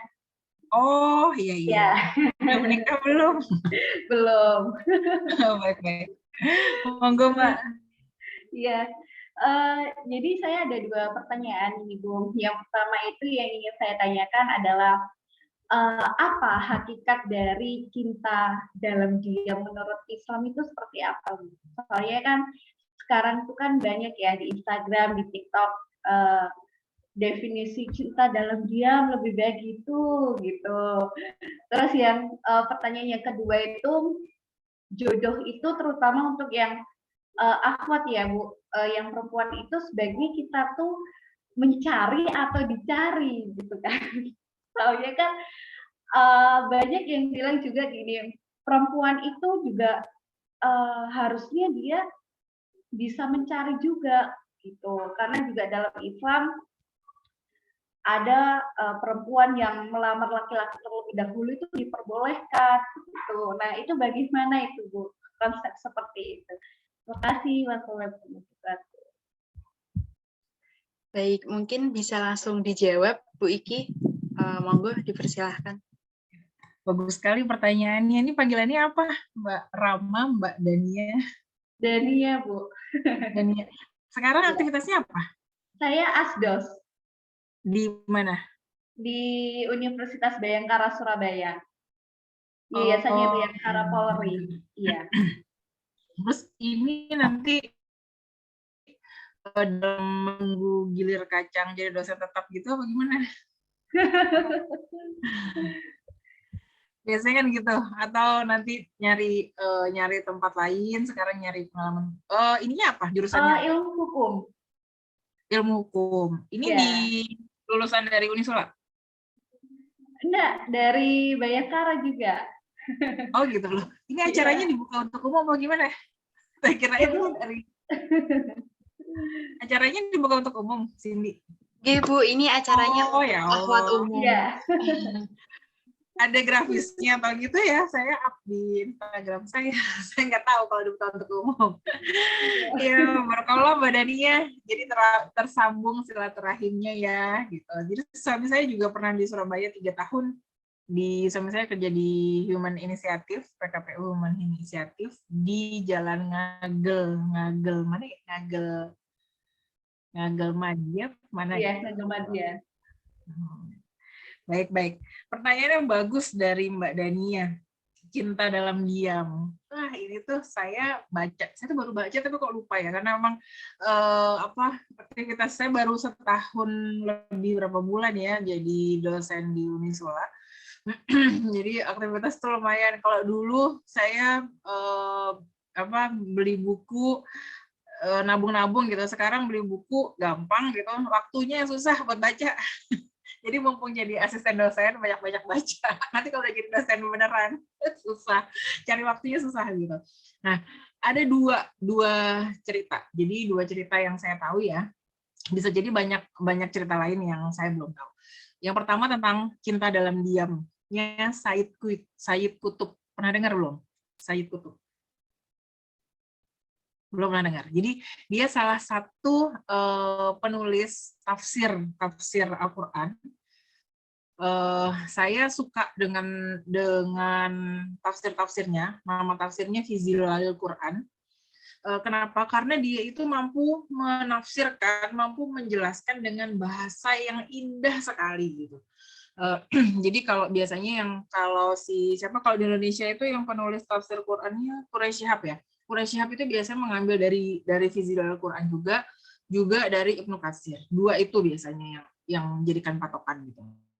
Nah, Sayyid Qutb ini hingga meninggal dia itu patah hati sebenarnya. Jadi tapi bukan contoh kita cinta dalam diam terus sampai meninggal nggak nikah gitu, enggak gitu. Menikah itu sunnah gitu. Jadi memang harus menikah gitu. Nah, cuman ya ada saudara-saudara kita yang memang takdirnya begitu. Termasuk diantaranya Sayyid Qutb. Dia itu mencintai akhwat itu di usia 14 tahun. Begitu. Dalam kisahnya itu teman-temannya itu dia juga jarang tidak melisankan gitu kalau dia suka dengan, tapi terlihat di puisi-puisinya gitu. Nah, puisi-puisinya dan kemudian dia baru membuka. Jadi sebelumnya itu dia masih cinta dalam diam itu beberapa tahun dan kemudian dia baru membuka itu setelah si akhwat itu menikah. Dia patah hati gitu, boleh, dan itu terjadi gitu, itu terjadi. Bahkan sahabat Rasulullah itu banyak ya kisah-kisah itu juga gitu. Kisahnya Fatimah dan Ali itu juga gitu. Jadi kalau teman-teman mau cari-cari buku itu benar-benar romantis gitu. Saya kalau baca itu ya karena saya dominan otak kanan ya, nangis gitu gitu. Nah, itu begitu. Jadi cinta dalam diam. Dia mencintai, tapi dia belum mampu untuk lanjut untuk berinteraksi lebih dan berinteraksi halal dengan akhwat. Dia cinta dalam masih kali dia lihat akhwat itu, dia kayak siksa dengan kesukaannya, tapi nggak bisa apa-apa, masih remaja gitu kan. Akhirnya dia berdoa lagi, yang kayak ayat tadi gitu, mengingat Allah, dia berdoa gitu, berdoa biar diberikan cara mengelola rasa cinta oleh Allah gitu. Dan akhirnya dia melanjutkan studi. Dia tuh melanjutkan studi keluar dari kampungnya gitu, keluar dari negerinya. Melanjutkan studi, dia masih masih menuliskan beberapa riwayat-riwayat tentang si akhwat itu, tapi nggak nyebutin namanya. Jadi dia itu kayak kode-kode gitu ya di puisi-puisinya itu gitu. Sampai pada kemudian dia lulus ya, dia kembali ke kampungnya baru tahu kalau si akhwat ini itu sudah menikah dengan orang, dan kemudian dia patah hati. Dari kampungnya itu lanjut lagi kuliah, entah itu S2 apa gitu ya, dia kalau bahasa sekarang S2 seperti itu. Jadi dia kembali, ini contoh yang sesuai dengan Al-Qur'an tadi. Jadi ketika ada rasa-rasa itu, dia mengingat Allah, kemudian dia memantaskan dirinya sampai pada situasi yang pantas, karena kan kita itu dasarnya berjodoh dengan siapa, itu dasarnya di Al-Qur'an itu surat Ar-Rahman ya, laki-laki yang baik untuk perempuan yang baik dan perempuan yang baik untuk laki-laki yang baik. Dasarnya di situ. Jadi sebenarnya bukan kalau ada yang bilang bahwa kita lahir ketika ruh kita ditiup itu pada saat 4 bulan dalam kandungan itu sudah ditiupkan jodohnya siapa, nggak benar, itu nggak benar. Hadisnya itu kayaknya ditambah-tambahi ya, termasuk yang nggak benar. Jadi sebenarnya dasarnya adalah jodoh kita Allahu a'lam, ditentukannya kapan, bisa pada malam-malam Lailatul Qadar. Jadi teman-teman tuh harus berdoa pada malam-malam Lailatul Qadar itu. Karena ada takdir-takdir yang belum ditentukan sebelumnya gitu. Mungkin takdir-takdir tahun depan dan segala macam itu ditentukan pada malam Lailatul Qadar. Tanpa kita merasakan malam itu benar malam Lailatul Qadar atau tidak, semua takdir setahun ke depan itu ditentukan di situ. Nah, laki-laki yang baik untuk perempuan yang baik, laki-laki yang beriman, untuk perempuan yang beriman, laki-laki yang keji, untuk perempuan yang keji, itu ada kan, itu silahkan dicari gitu. Dasarnya itu. Jadi dasarnya adalah kita memantas diri kita agar kita dapat laki-laki yang baik. Kita memantaskan diri kita sampai pada levelnya gitu yang kita mampu gitu. Kemudian agar kita dapat laki-laki yang beriman, yang benar. Nah, jadi ketika sudah dapat gitu, ketika sudah menikah, ya sebenarnya nggak perlu menyesal gitu. Kenapa? Karena sesuatu yang terjadi itu atas seizin Allah. Atas seizin Allah. Jadi ayah dan ibu saya itu berpisah ya pada usia senja. Usia berapa sih? 64 mungkin ya. Kalau ibu saya mungkin banyak penyesalan dan segala macamnya, bukan terhadap berpisahnya, tapi pada pernikahannya segala macamnya. Saya bilang Allah mengizinkan hal itu terjadi dulu, dan kemudian itu takdir besar. Kemudian ada hadir saya, mbak saya, dan segala macam takdir yang kita jalani itu bukan tanpa maksud gitu, bukan tanpa hikmah, dan ini adalah keadaan yang terbaik untuk kita. Bisa jadi ada yang Allah berikan dengan cara seperti itu. Jadi saat ini kita harusnya memantaskan diri sehingga nanti kita ditakdirkan adalah laki-laki yang memang udah sekufu gitu, sekufu sama kita, sederajat atau mungkin dan itu menurut perhitungan Allah. Jadi kan di ayat itu ya Al-Baqarah 219 itu bisa jadi kita itu ngerasa bahwa aku nggak gini kok gitu, kok dapat suami yang begini. Padahal menurut perhitungan Allah, kamu tuh sama loh sama suamimu gitu. Mungkin kalau saat ini saya bercermin gitu ya. Mungkin sebenarnya Abi kayak gini, kok aku dapat yang begini misalnya seperti itu. Enggak, padahal sebenarnya bisa jadi ada di luar pengetahuan saya gitu. Menurut Allah, memang itu yang terbaik bagimu gitu. Dan kalian itu sama gitu dalam kondisi yang sama. Laki-laki yang baik dan perempuan yang baik dan seterusnya gitu. Nah, terus kemudian ke pertanyaan selanjutnya. Jodoh itu untuk akhwat mencari atau dicari? Balik ke ayat yang tadi. Kalau kita dalam konteks ini kita lihat sejarahnya bagaimana Khadijah dan Rasulullah gitu. Jadi benar-benar Rasulullah itu diminta ya sama Khadijah dengan macam-macam gitu ya, jadi Khadijah yang minta. Bahkan kalau kita lihat bagaimana cintanya Rasulullah sama Khadijah itu luar biasa. Sudah menikah dengan Aisyah, kemudian Idul Kurban. Udah motong. Terus habis itu Rasulullah ngambil daging berapa, bilang sama sahabatnya, ini bagi-bagikan ke teman-temannya Khadijah. Aisyah langsung marah. Aisyah itu emosional. Otak kanan gitu dominasinya gitu. Nah itu emosional gitu. Terus kemudian cemburuan gitu si Aisyah itu. Kok gini sih, kok gitu dan segala macam. Kok Khadijah kan udah meninggal, ya sekarang hidupnya bersama saya. Terus abis itu Rasulullah bilang apa ya? Dia bilang kalau nggak salah, saya itu merasakan cinta dan mendapatkan anugerah cinta, keberkahan sampai sekarang ini dari cintanya Khadijah, katanya gitu. Iya, terharu. Saya ngomong ini kok mau nangis gitu. Jadi luar biasa begitu ya, hal-hal seperti itu. Jadi kalau kita melihat contoh-contoh Rasulullah, kita nggak tahu takdirnya di mana. Jadi dicari atau mencari itu bisa saja gitu. Nah kita nggak tahu di takdir yang mana. Nggak ada yang subordinat gitu, nggak ada yang di bawah. Itu tuh yang dicari loh gitu. Aku baguskan diriku, aku tuh yang dicari sama suamiku dan segala macam seperti gitu. Enggak juga gitu.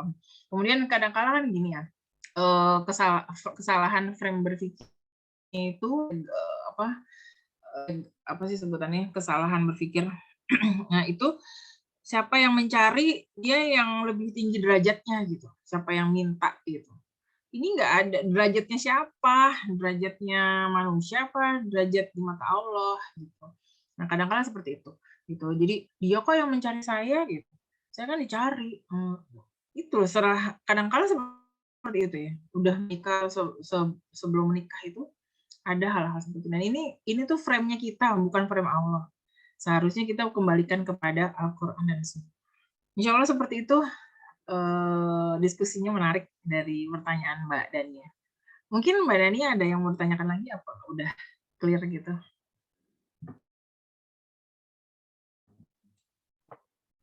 Gimana dari Mbak Dania yang perlu didiskusikan atau sudah cukup clear jawaban dari Bu Iki? Sudah cukup, Ibu. Terima kasih.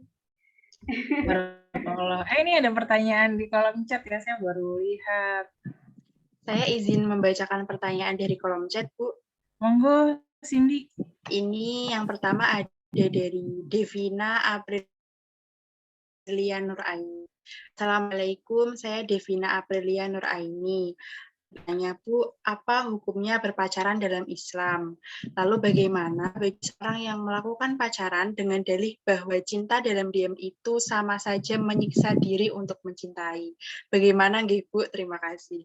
Monggo Bu Iki bisa langsung untuk dijawab. Baik, Devina Aprilia. Jadi saya tuh sering banget loh kalau acara begini pertanyaannya sama. Kalau hukum tanyanya ke Dania berarti tentang ilmu hukum gitu. Kenapa harus dihukumin semuanya? Ada hukumnya. Tidak ada pacaran dalam Islam. Jadi nggak ada dalam riwayat-riwayat Rasulullah, sahabat itu nggak ada yang pacaran. Semuanya gitu lewat ta'aruf. Nah kemudian lewat ta'aruf ini adab-adab dan tahapan-tahapan ta'aruf ini yang harus benar. Ini saya pengen diluruskan nih gitu. Mungkin di acara-acara selanjutnya ya ini untuk FSA. Ada yang nggak benar nih. Kemarin itu saya lihat yang cukup viral di beritanya di Detik. Dia itu diceraikan di hari ke-8 pernikahannya. Dan saya lihat itu lewat ta'aruf. Ta'arufnya gimana? Ini ta'arufnya asal-asalan nih kayaknya nih gitu. Ta'aruf itu nggak semuanya kenalan tanpa pacaran itu ta'aruf gitu. Adab-adabnya harus benar, tahapan-tahapannya harus benar. Harus ada adab-adabnya kayak jujur ya, menjelaskan kekurangan diri, kelebihan diri. Saya kekurangannya emosional gitu. Jadi suami saya udah tahu sebelum menikah sama saya gitu. Oh, ini yang harus ditakutkan nih hal ini gitu. Seperti itu gitu. Nah, jadi itu ada beberapa hal. Nah, jadi kalau pertanyaannya adalah apa hukumnya berpacaran dalam Islam? Itu Mbak Dania yang jawab hukumnya apa. Lalu bagaimana bagi seorang yang melakukan pacaran dengan dalih bahwa cinta dalam diam itu sama saja menyiksa diri untuk mencintai. Yang bilang tersiksa siapa? Diri sendiri, jangan-jangan gitu. Nah, jadi pertanyaan pertama, tidak ada pacaran dalam Islam. Rasulullah itu menikah sama Khadijah diperantarai oleh sepupunya Khadijah. Nah, beberapa pertanyaan yang kemudian diajukan, ini ingin menikah dengan ini, gitu. Sepupu saya ingin menikah dengan antum, dengan Anda, apakah Anda bersedia gitu. Loh, ini kenapa yang menikah dengan saya? Bertanya pertanyaan itu dengan perantara, gitu. Dengan perantara itu ta'aruf. Saya juga ta'aruf ya dengan perantara pembimbing saya begitu. Nah, itu jadi hukumnya nggak ada gitu dalam Islam gitu. Berpacaran itu yang seperti apa? Tidak ada. Tunangan nggak ada gitu. Jadi ya ta'aruf. Nah, ketika ta'aruf dan sudah dihitbah, artinya saya sudah dihitbah gitu untuk meminang gitu ya. Tidak boleh ada, dan ketika sudah ada satu orang yang menghitbah gitu, tidak boleh ada orang lain yang kemudian meminang juga gitu. Jadi apa hukumnya tuh? Haram ya, haram bagi orang lain untuk meminang orang yang sudah dipinang.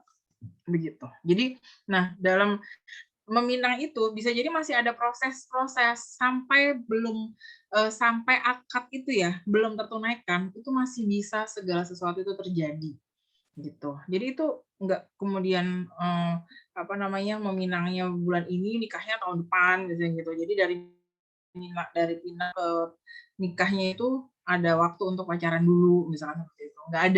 Enggak ada yang seperti itu, tidak dicontohkan oleh Rasulullah dan sahabat-sahabat Rasulullah. Dan juga wali-wali Allah, juga tabi'in tidak ada yang mencontohkan seperti itu. Gitu. Lalu bagaimana bagi seorang yang melakukan pacaran dengan dalih bahwa cinta dalam diam itu sama saja menyiksa diri? Sebenarnya makna sakit, tersiksa, stres itu sebenarnya kita yang memberikan makna pada situasi. Situasinya biasa aja, kita sendiri yang kemudian tersiksa gitu. Nah, kenapa harus tersiksa dengan itu gitu? Kenapa kita nggak mengalihkan pada kegiatan lain yang kita itu menambah kapasitas diri, contohnya tadi ya, menyelesaikan keinginan diri, apa, naik gunung, habisin me time-nya, mengelola diri, mau belajar berenang, selesaikan, belajar manah, belajar masak, belajar apa gitu, pengen nulis buku, selesaikan dulu semuanya, nanti kalau udah nikah nggak bisa nulis buku, sibuk ngurusin keluarga.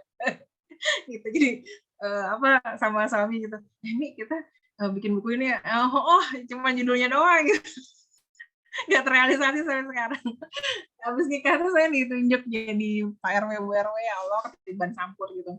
Nah, kemudian ada keberhasilan di dakwah masyarakat itu, pengennya sama suami saya dibukukan gitu. Bagaimana tips-tipsnya, tapi itu cuma ngomong doang. belum tercapai cita-cita gitu, karena memang waktunya udah benar-benar nggak kejar gitu, entah waktu entah prioritas, ya Allah. Nah, jadi sebenarnya jangan cepat-cepat memaknai diri itu tersiksa gitu. Karena kita tuh hanya tersiksa itu mungkin hanya fokus pada satu situasi, satu sudut pandang gitu. Kenapa? Karena mencintai dia dalam diam, satu orang. Saya kasih tahu bahwa Indonesia itu berapa jumlah laki-laki, buka-buka di statistik gitu. Jadi bps.go.id gitu, lihat statistik. Mungkin siapa nih, Devina, atau mungkin pengalaman teman gitu ya, segera keluar dari lingkungan itu. Kenapa? Karena di luar sana masih banyak kok yang lebih wow dari dia gitu. Jadi nggak tersiksa gitu loh, gitu. Nggak tersiksa dengan mencintai dia, lihat dia terus gitu. Apalagi nggak diem-diem cekrek moto gitu, kemudian diliatin gitu. Hati-hati, Al-Isra ayat 36. Sesungguhnya pendengaran, penglihatan, dan hati akan dimintai pertanggungjawabannya. Jadi ketiganya itu harus dikendalikan, pendengaran, penglihatan, dan hati. Lihat yang halal-halal aja gitu. Insya Allah. Mudah-mudahan menjawab ya, Devina. Masya Allah. Gejolaknya nggak apa-apa, tinggal dikendalikan. Gimana? Ini pertanyaannya semakin siang semakin seru nih, Bu. Nanti ada jilid 2. Oke, Saat jatuh cinta jilid 2. Ini saya izin membacakan pertanyaan selanjutnya, Bu. Monggo. Ada dari Mbak Uhti Siti Husnul. Assalamualaikum warahmatullahi wabarakatuh. Terima kasih Bu Iki atas materinya pada pagi hari ini. Sangat luar biasa, menambah wawasan. Saya Siti Husnul Khotimah, mohon izin bertanya Ibu mengenai menghindari jabat tangan pada situasi umum. Untuk zaman sekarang, situasi yang seperti apa yang memperbolehkan kita berjabat tangan pada yang bukan mahram? Pernah lihat video di sosmed bahwa kita boleh berjabat tangan dengan yang bukan mahram asalkan tidak memiliki nafsu. Tetapi menurut saya itu tidak benar, Bu. Mohon penjelasannya mengenai hal ini. Lalu selanjutnya, bagaimana cara kita untuk menghindari jabat tangan dengan lawan jenis yang mungkin kurang paham akan hal itu, apalagi dalam lingkup organisasi sering terjadi hal seperti itu. Terima kasih. Monggo Bu Iki mungkin bisa langsung dijawab pertanyaannya. Ya, baik. Sebuah cerita dari Anas radhiyallahu an, bahwa ada seorang hamba perempuan warga Madinah yang membimbing tangan Rasulullah dan berangkat bersama Rasulullah kemana yang ia kehendaki. Hadis riwayat Bukhari. Saya nggak hafal hadisnya, saya membacakan dari Anas radhiyallahu an. Ada yang menambahkan dalam riwayat Ahmad melalui Ali bin Zaid dari Anas radhiyallahu an bahwa budak perempuan itu adalah salah seorang budak perempuan warga Madinah. Ia datang dan memegang tangan Rasulullah.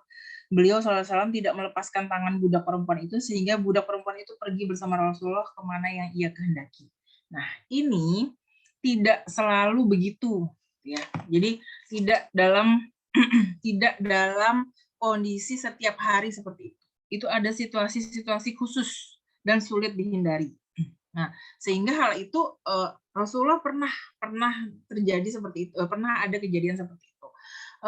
Saya pribadi, misal nih, ada acara sama pejabat-pejabat rektor, mungkin gubernur atau apa gitu ya, mungkin entah itu pelantikan, entah itu apa, pernah gitu. Saya pernah sama rektornya Udinus ya, Pak siapa gitu. Jadi saya pengajar di Udinus itu 4 tahun, dan kemudian saya mengampu mata kuliah event organizing, dan kemudian pada saat itu acaranya besar. Acaranya itu melibatkan 2.400 peserta lomba fotografi, ada gubernur datang, dan kemudian ada rektor dan macam-macam gitu ya datang.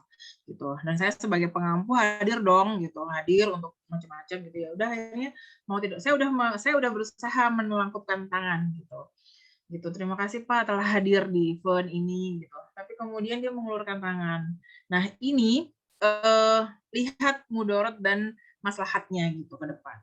Nanti kalau saya tidak menyambut gitu ya, ini Udinus gitu akan ada apa sebutannya ya, ada citra yang buruk gitu. Ada seperti itu. Jadi kemudian akhirnya saya sambut gitu, atau mungkin Pak Rektornya ya udah saya sambut dan sebentar gitu ya, sebentar gitu. Dan itu tidak setiap hari. Jadi di situasi itu seperti situasi Rasulullah itu tidak setiap hari, itu hanya situasi khusus aja gitu. Situasi khusus yang kemudian cuma berapa detik gitu. Nah sempat oh ya sebenarnya ini Bu siapa dan segala macamnya. Itu ya nggak sampai semenit gitu ya. Dan jadi situasi khusus, nggak ada nafsu di situ, nggak ada yang kemudian ada lintasan gitu, saya ke dia, insya Allah dia ke saya, insya Allah nggak ada ya, itu udah beberapa tahun lalu. Dan itu juga nggak sering, setahun sekali juga nggak mesti gitu. Jadi ya pas tahun sebelumnya saya ngampu itu nggak ketemu, saya pas lagi sibuk dengan kerabat kerja di belakang nggak sempat gitu ya bertemu dengan gubernur dan kemudian rektor gitu. Nah jadi sejauh lingkungan itu masih bisa kita kendalikan untuk tidak, ya nggak apa-apa gitu. Misalnya kita kendalikan untuk tidak, kita melangkupkan tangan dulu gitu. Tapi ketika itu memang sudah tidak bisa dihindari, seperti yang tadi itu acara-acara kenegaraan, acara-acara internasional, silahkan gitu. Tapi kalau memang masih bisa gitu melangkupkan tangan, silahkan gitu melangkupkan tangannya. Seperti itu. Jadi teman-teman sampai pada konteks yang kemudian pengen benar-benar nggak tersentuh tubuhnya dengan laki-laki lain, monggo. Jadi silahkan untuk mempertahankan akidahnya atau keyakinannya dengan kuat, bahkan mungkin dalam event-event internasional pun boleh gitu ya, silahkan gitu. Nah hanya saja ketika yang mengambil rukhsah atau keringanan seperti saya dengan riwayat yang saya tahu dari Rasulullah, saya seperti itu gitu. Saya ya, karena kan ini hal-hal yang kemudian ada contohnya, kemudian juga ada sandaran akidahnya juga. Jadi apa sih sebutannya? Mengambil kias ya, atau mengambil ijtihad sendiri gitu. Jadi diperbolehkan. Itu menurut pandangan saya. Mungkin kalau kurang tepat begitu ya. Cuman saya begitu. Ada riwayatnya di zaman Rasul. Insya Allah begitu. Baik Bu Iki, terima kasih untuk jawabannya. Ini ada satu pertanyaan terakhir nih Bu, saya izin bacakan. Assalamualaikum Ibu, perkenalkan nama saya Cindy Ayu Oktaviana. Mohon maaf sebelumnya izin bertanya, apa yang harus kita lakukan jika ada yang mengajak serius ke arah pernikahan, namun ketika belum siap secara batin, finansial maupun persiapan lainnya? Terima kasih Bu. Cindy Ayu ini Cindy MC. Bukan Bu, ini pertanyaan dari room chat, dari peserta Ibu. Bagaimana, apa yang harus kita lakukan jika mengajak serius ya, tapi belum siap secara batin, finansial maupun persiapan lainnya? Tinggal jawab aja dong, gampang. Tinggal jawab aja, saya belum siap gitu. Maksudnya gimana nih? Ini yang jadi masalah apa?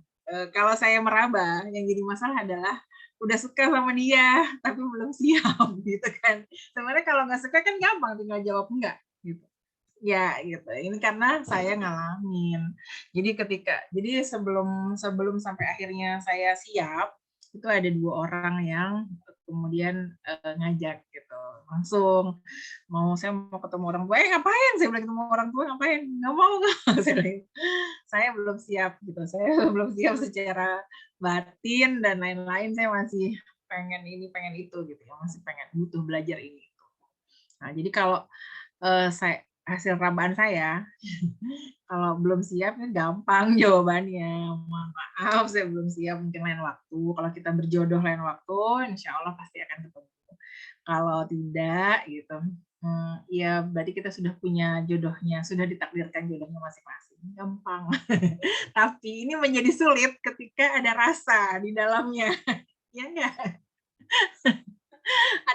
ada rasa di dalamnya dan kita tidak, dia sudah minta serius tapi kita belum siap gitu ya kan, jadi sulit gitu jawabnya gimana, tarik menariknya susah gitu. Hasil rabaan saya, maaf kalau salah. Nah itu ya berarti kita yang kemudian harus istikharah dulu, jangan-jangan kita yang merasa belum siap ya bagi Allah sudah siap gimana, jadi kan. Nah, istikharah dulu gitu ya. Terus kemudian orang tua gimana? Orang tua gimana tentang ini? Kalau ternyata segala sesuatunya ternyata memang sudah lancar ya mungkin silahkan dilanjutkan untuk tahapan selanjutnya gitu. Setuju nggak dengan karakter-karakter orangnya dan seterusnya gitu. Tapi kalau emang belum ya tinggal di-cut aja. Artinya begini, ketika memang dia itu yang sudah jodohnya, insya Allah semuanya diberi kelancaran apapun gitu prosesnya gitu. Jadi kalau memang nggak lancar itu emang belum jodohnya, itu emang bukan jodohnya gitu, seperti itu. Jadi saya kan bantu temen ta'aruf juga ya. Dengan ta'aruf itu biasa data ta'aruf, teman-teman udah pernah ngisi data ta'aruf? Itu udah data kayak mau masuk perguruan tinggi. Jadi mulai dari jadi macam-macam lah gitu. Kalau yang sesuai data itu jungkir balik ngasihnya tingginya harus antara segini gitu, good looking dan segala macamnya gitu dan segala macam, susah nyarinya saya bilang. Ini pas sudah dikasih lagi gitu, cari sendiri aja susah nyarinya. Nah kemudian dengan kriteria-kriteria itu gitu, itu kan kriteria standar ya. Jadi saya bilang akhirnya diganti sama teman saya, diganti yang hal-hal yang relatif gitu, karena sifatnya dia nulis karena sifatnya relatif maka dapat dinegosiasikan gitu. Jadi saya tuh waktu ta'aruf zaman saya nikah tahun 2007 itu teman-teman saya dan teman-teman tuh kayaknya jarang yang menulis kriteria fisik loh. Saya tuh nulisnya syaratnya itu adalah dia dan keluarganya bersih dari segala bentuk kemusyrikan gitu. Saya itu aja. Yang lain-lainnya sebenarnya kita punya idealis juga di fisik tapi itu tidak ditulis gitu loh. Pas kita ketemu ta'aruf dapat data lagi, ya begini. Udah deh lanjut deh gitu. Lanjut ke tahapan selanjutnya gitu ya. Coba seperti itu gitu. Nah, jadi begitu ya Cindy, istikharah dulu gitu. Kalau memang diberi kelancaran, insya Allah semuanya diberi kelancaran. Kalau memang enggak, silahkan dia mungkin ketemu takdirnya yang lain. Kalau mau cerita tentang ta'aruf, saya punya banyak cerita. Nanti kita hari ini nggak selesai jam berapa ini.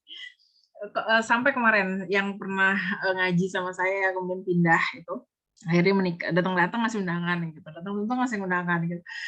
Gimana dapetnya yang mana? Tetangga itu udah dicari kemana-mana, akhirnya dapetnya tetangga sendiri. Kan saya udah bilang dari dulu, perasaannya ditaruh dulu, terus kemudian istikharah dulu gitu ya, istikharah dulu, tanya sama Allah, dia yang tahu gitu. Jangan-jangan kamu tuh nolak dia, udah nyari kemana-mana, jodohnya emang dia gitu. Jadi itu udah dilamar, terus dia bilang belum siap gitu. Nah dia berangkat lagi ke Kalimantan, si tetangga itu kerja di sana. Terus ya keluarganya gimana? Cuman kaca 10 meter kali ya. Terus habis itu gitu lagi. Ya pada saat itu bisa pada saat tahun-tahun sebelumnya bisa jadi memang keduanya belum cukup mungkin ya bagi Allah gitu. Belum cukup bekal-bekalnya. Setelah ternyata walaupun jodohnya tetangga sebelah gitu, itu baru tertakdir itu berapa tahun kemudian. Takdir itu terikat kadar dan waktunya. Ada dua, terikat kadar dan waktunya. Walaupun mungkin kadarnya sudah cukup, tapi waktunya belum Allah tentukan di sana. Iya memang nggak akan terjadi.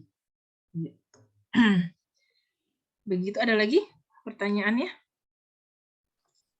Untuk pertanyaannya sepertinya sudah cukup, Bu. Mengingat waktu, mungkin untuk Oke. pertanyaan kami Harusnya tutup nih, Bu. selesai. Iya, iya. Cindy, ntar ini apa yang buku diambil ke ruangan saya aja. Ya, Bu, siap. Nanti kita bahas. Monggo, terserah.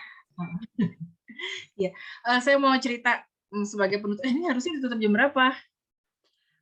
Boleh, Bu, dipersilahkan. Satu cerita ya. Cerita lainnya nanti di pertemuan selanjutnya. Ini cerita kisah nyata di Bogor. Seorang akhwat muslimah gitu yang ya akhwat muslimah yang ini dia tuh ya udah sampai pada masa yang siap untuk menikah begitu. Terus kemudian orang tuanya orang tuanya juga setuju dengan sistem ta'aruf. Setelah selesai anaknya dengan guru ngajinya dijelaskan ini segala macamnya, udah datang ke orang tuanya. Nah kemudian ketemulah orang tuanya si siapa yang laki-laki itu dengan pertemuan keluarga sampai pada penentuan waktunya. Nah sudah sampai pada penentuan waktunya, ternyata si Ikhwan ini keterima beasiswa luar negeri gitu. Dan akhirnya memutuskan dengan keluarga besarnya untuk nggak menunda atau nggak, jadi udah daripada ditunda pernikahannya atau bagaimana, dia memilih untuk nggak jadi dibatalkan pernikahannya gitu. Oke, ya udah. Terus kemudian udah pertemuan keluarga, sudah nyebar undangan, Masya Allah gitu. Saya tuh dengar ceritanya sedih sekali. Udah nyebar undangan gitu, terus udah nge-DP itu konsumsi ya. Udah gitu, udah seperti itu gitu. Ini orang tuanya bijak sih. Sebentar saya minum dulu.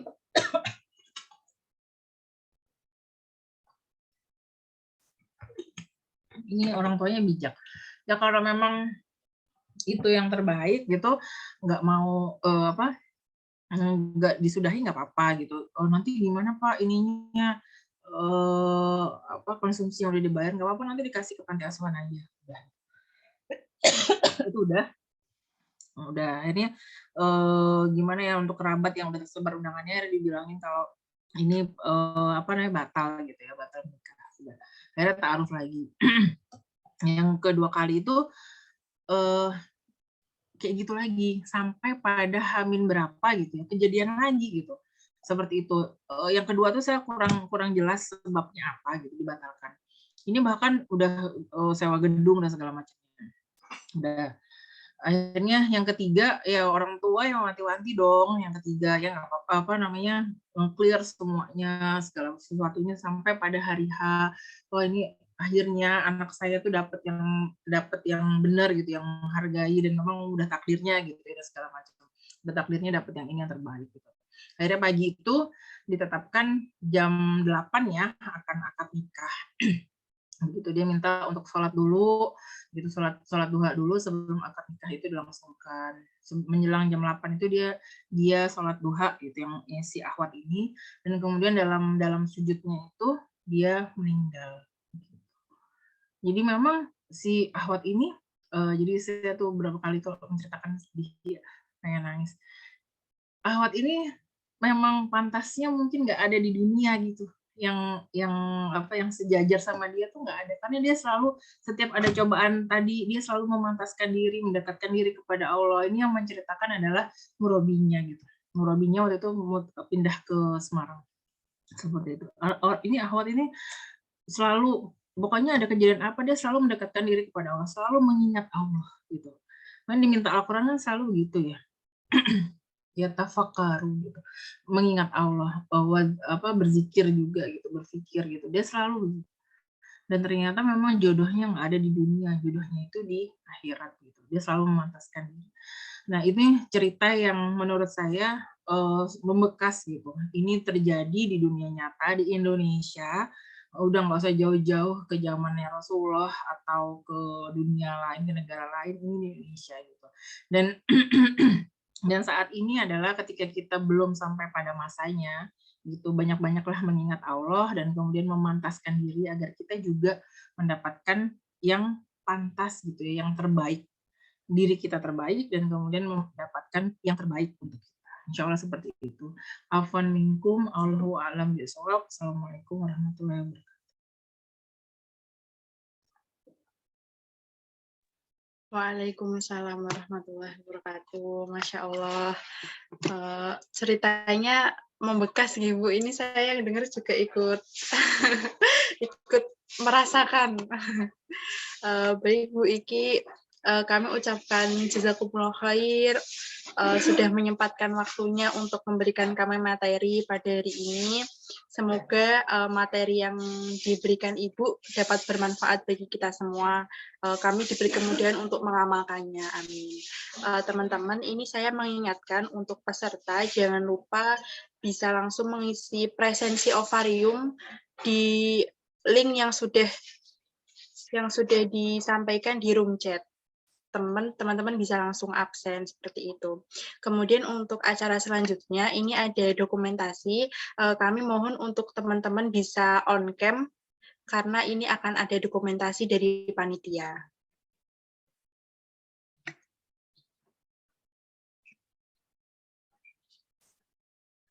Oke teman-teman, kami tunggu untuk segera on cam. Bagi yang tidak terkendala jaringan.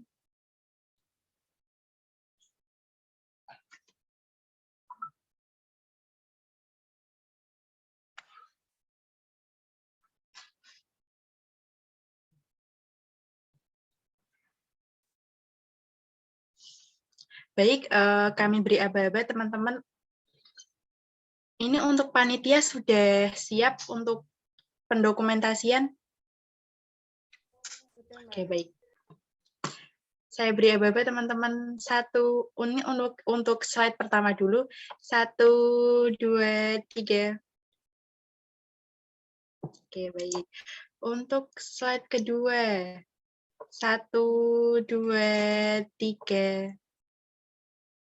Oke, alhamdulillah teman-teman, kita sudah memasuki acara terakhir. Sebelum kita tutup kajian pada pagi menjelang siang hari ini, marilah kita tutup dengan membaca hamdalah, istighfar, dan doa penutup majelis. Alhamdulillahirrabbilalamin, astaghfirullahaladzim, subhanakallahumma wa bihamdika, asyhadu an la ilaha illa anta, astaghfiruka wa atubu ilaik, walhamdulillahirrabbilalamin. Sekali lagi kami ucapkan terima kasih, jazakumullah khair buat Bu Iki, selaku pembina FSA yang sudah menyampaikan materinya, dan juga meluangkan waktunya untuk kami pada hari ini. Dan terima kasih juga untuk teman-teman semuanya yang sudah meluangkan waktunya di hari libur ini untuk menimba ilmu bersama kami, seperti itu teman-teman. Baiklah, saya Cindy sebagai MC, mohon maaf apabila dalam pelaksanaannya terdapat kesalahan kata ataupun perilaku, saya mohon maaf. Saya tutup teman-teman, wassalamualaikum warahmatullahi wabarakatuh. Waalaikumsalam warahmatullahi wabarakatuh. Izin pamit ya. Ya, Bu Iki, monggo, jazakumullah khair. Terima kasih, Bu.